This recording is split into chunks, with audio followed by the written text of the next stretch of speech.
নারায়ণ রাম, রাম নারায়ণ রাম, রাম নারায়ণ রাম। তো আজকের পাঠ পর্ব আমি শুরু করছি।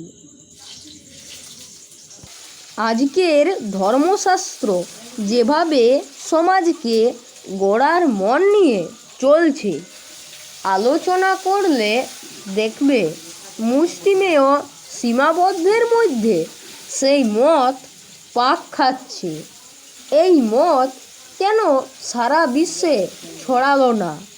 কেন সবাই গ্রহণ করতে পারলো না? কারণ যুক্তিসঙ্গতভাবে, ন্যায়সঙ্গতভাবে সবার কাছে সেটা পৌঁছায়নি। অতি সংস্কারযুক্ত হয়ে এমনভাবে তাদের কাছে পৌঁছেছে যে তারা সেটা সুন্দরভাবে গ্রহণ করতে পারেনি। সূর্য, চন্দ্র, আকাশকে যেমন সবাই গ্রহণ করতে পেরেছে, তেমনি বেদকেও সবাই স্বীকার করতে বাধ্য হবে। আলো সবাই গ্রহণ করছে। সূর্যের তাপ সমস্ত তর্ক বিতর্কের ঊর্ধ্বে। বেদে যা আছে তা যুক্তিতে ভরা। বেদই আকাশ, বেদই প্রকৃতি, বেদই জ্ঞান, বেদই বিবেক। এটাই চৈতন্য, এটাই সচেতন। তা দিয়ে গোড়া এই পৃথিবীর জীবজগৎ। এই জীবজগৎ বেদেরই প্রকাশ, তারই রূপ, তারই গুণ, তারই সাড়া, তারই সুর।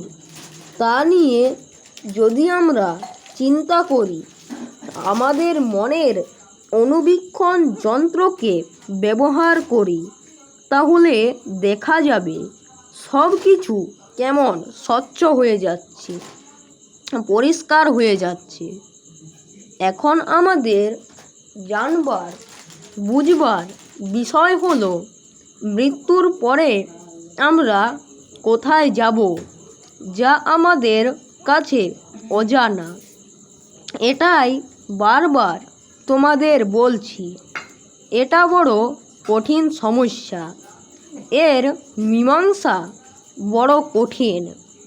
কিন্তু প্রকৃতির সৃষ্টির কাছে এই মীমাংসা সহজ, সুন্দর। সে স্পষ্টভাবে চোখে আঙুল দিয়ে দেখিয়ে দিচ্ছে কোথায় তোমরা যাবে, কোথায় তোমাদের আবাস। প্রতি মুহূর্তে আমাদের সম্মুখে ভালোভাবে জানিয়ে দিয়ে যাচ্ছে। আগেও বলেছি, বেদজ্ঞরা এই কথাটাকে ভালোভাবে জানবার জন্য দিলেন ধ্বনি, সুর, তার নাম মন্ত্র। আবার দিলেন নাম, আকাশের সুর নিয়ে যার অর্থ বিরাট। কানে দিলেন ধ্বনি। এই মূল মন্ত্রে আছে সেই ভাষা, তারই শব্দ। এই শব্দ দিবারাত্র ব্যবহার করলে যে বীজ থেকে যেমন ফল, ফুল হয়ে প্রকাশ পায়, তাকে জিজ্ঞেস করলে যেমন বলতে পারে না কেমন করে হলো, তেমনি আমাদের এই দেহবিনা যন্ত্রে যদি মূলাধার হতে সহস্রারে সেই মূল মন্ত্র, সেই ধ্বনি বাজিয়ে যায়, তাহলে জাগবে সেই সুর, সেই চেতন। যে চেতনে আছে বোধ, সেই বোধকে বোধগম্য করতে পারলে আমরা জানতে পারবো, বুঝতে পারবো সৃষ্টির রহস্য, সৃষ্টির উদ্দেশ্য। আজকের যে অবুঝ অবস্থা, আজকের যে বিবাদ বিসম্বাদ, এগুলো তখন থাকবে না। আমরা এখানে চন্দ্র না হয় সূর্যকে সম্মুখে পাই, তাদের আলো পাই, তেমনি সেই বেদ বা জ্ঞান থেকে পাবো মহাশক্তি, যা দিয়ে আমরা সব কিছু করতে পারবো। তাই বেদজ্ঞরা ছুটে আসলেন, দেশবাসীকে জানাতে শুরু করলেন।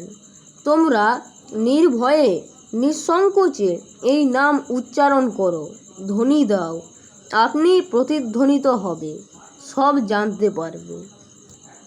এর আগের দিন ক্লাসে বলছি শুধু এইটুকু জেনে রাখো, সৃষ্টির ভিতর দিয়ে সব কিছু জানিয়ে দিয়ে যাচ্ছে। মৃত্যুর পর কি হবে তাও জানিয়ে দিচ্ছে। যে কোনো বিষয়বস্তু যা প্রত্যক্ষ করছি তার একটাকে ধরে যদি বিশ্লেষণ করতে করতে যাই তাহলেই জানতে পারবো স্রষ্টার সৃষ্টির মহান উদ্দেশ্য। যেমন জল, এই জল পৃথিবীর সর্বত্র, আকাশে বাতাসে আছে। যখন মাটিতে থাকে তখন দেখি, যখন আকাশে ওঠে তখন দেখি না, আবার যখন মাটিতে পড়ে তখন দেখি। আলোও ঠিক তাই, বাতাসও ঠিক তাই। বাতাসকে উপলব্ধি করছি, সেই বাতাসে জল বরফ, সেই বাতাসে সব। বাতাসকে দেখতে পাই না, উপলব্ধি করি তার বিরাট শক্তি সম্বন্ধে, কিন্তু আমরা সচেতন। সে সব কিছু উড়িয়ে নিয়ে যাচ্ছে, চোখকে ফাঁকি দিয়ে কাজ করে যাচ্ছে। তা থেকে আমরা কি বুঝব? সে আড়াল দিয়ে চলেছে, কিন্তু সব জায়গায় সে আছে। জল তো যে কোনো একটা পাত্রে থাকলে দেখা যায়, যেমন খালে, নদীতে, সাগরে। বাতাস সর্বত্র আছে, তার ক্ষমতাও দেখতে পাচ্ছ, কিন্তু তাকে দেখতে পাচ্ছ না। সে মিশে আছে, তাকে ধরা যায় না। তা থেকে কি শিখছো? সৃষ্টি আমাদের কি শেখাচ্ছেন? আমাদের পূর্ব পরিচয়, আমরা কোথায় ছিলাম, কিভাবে ছিলাম, তাই বারবার জানিয়ে দিয়ে যাচ্ছেন।